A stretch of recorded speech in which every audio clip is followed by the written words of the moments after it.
Hello student, कसे आहात? विश्रांती भरपूर मिळाली तुम्हाला, बरोबर? आणि सोमवारी गणिताचा मॅथ सेकंड, बरोबर? अवघड नाही आहे, सोपं आहे. त्याच्यात बघा किती सोपं आहे.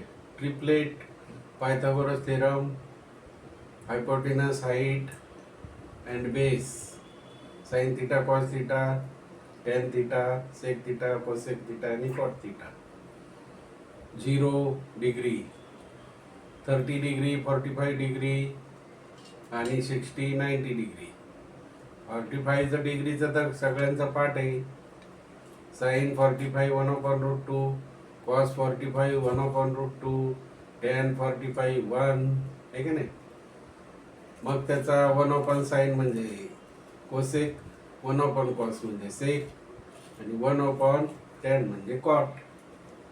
म्हणजे उलटे गेलं, sin/cos tan, cos/sin cot.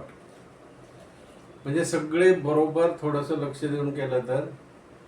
नंतर प्रूव्ह आहे, sin² θ plus cos² θ equal to 1. Right angle triangle काढून लगेच प्रूव्ह सिद्ध करता येतं आपल्याला, नाही का? नंतर पुढचा फॉर्म्युला आहे बघा, इन्स्क्राइब्ड अँगल, अंतर परिवर्तुळ. नंतर त्याचप्रमाणे त्रिकोण, टँजंट, 2 टँजंट काढा, 3 मार्काला आहे. त्या टँजंटचं माप समान असतं. परिवर्तुळ, अंतर्वर्तुळ हे पण येतं. पण या 4 मधून एक येतं. रेषाखंड दुभागा, कोन दुभागा, सेगमेंट दुभागा, बरोबर? मग 2 कोन दुभागले, अंतर्वर्तुळ. 2 रेषाखंड दुभागले, परिवर्तुळ. असे येतात. फक्त 4 पैकी एक. प्रूव्ह करा ट्रिगोनोमेट्रीचे फंक्शन.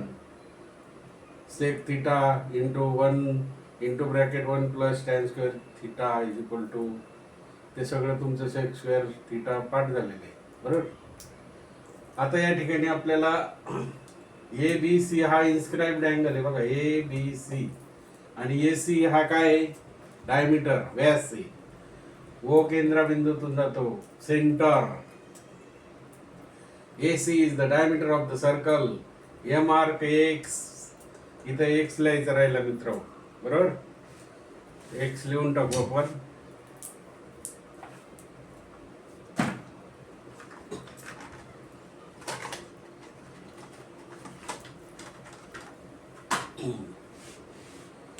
या ठिकाणी ABC इन्स्क्राइब्ड अँगल, इथे X लिहायचा राहिला होता.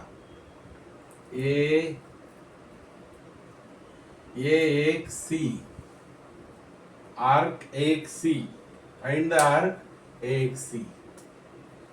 मग आता या ठिकाणी हा फॉर्म्युला आहे, measurement of angle ABC is equal to 1/2 measurement of arc हा AXC is inscribed angle theorem.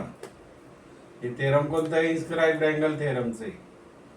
आणि मग आपल्याला अर्ध्या वर्तुळामध्ये, या अर्ध्या वर्तुळामध्ये हा व्यास आहे की नाही, याच्यात हा जो, याच्यात आर्क AXC चं माप आहे ते 180 आहे. किती आहे? 180. 1/2 मल्टिप्लाय 180 इक्वल टू 90 डिग्री, बरोबर की नाही? म्हणजेच या ठिकाणी measurement of angle ABC is equal to 90 degree. म्हणजे हा तुम्हाला किती मापाचा आलेला आहे? 90 अंशाचा काटकोन आलेला आहे मित्र. सेंट्रॉइड करताना 3 ABC देतात. मग पहिला एक चा सेंट्रॉइड आहे x1 plus x2 plus x3 upon 3. वायचा centroid y1 plus y2 plus y3 upon 3. अशा प्रकारे हे सेंट्रॉइड येतात. इकडे सिद्ध करायला दिलेलं आहे prove that cos² theta into bracket 1 plus tan theta is equal to 1. मग LHS घेतला. 1 प्लस tan थिटा काय आहे? sec² theta. 1 plus tan theta काय आहे? सेक स्क्वेअर थिटा म्हणजे LHS cos square theta multiply by sec square theta, cos square theta multiply by sec square theta, म्हणजेच ते out of bracket घेतले तर cos theta into sec theta square is equal to 1 square. बरोबर की नाही.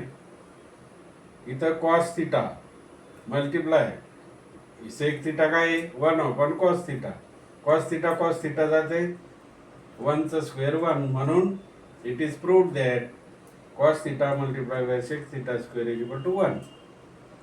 आता या ठिकाणी तुम्हाला वेगवेगळ्या प्रकारचे उदाहरणं ट्रिगोनोमेट्रिक फंक्शनचे उद्या घेऊया आणि त्याचप्रमाणे तुमचा जो मिड पॉइंट आहे, सेंट्रॉइड आहे, ते आपण उद्या घेऊया.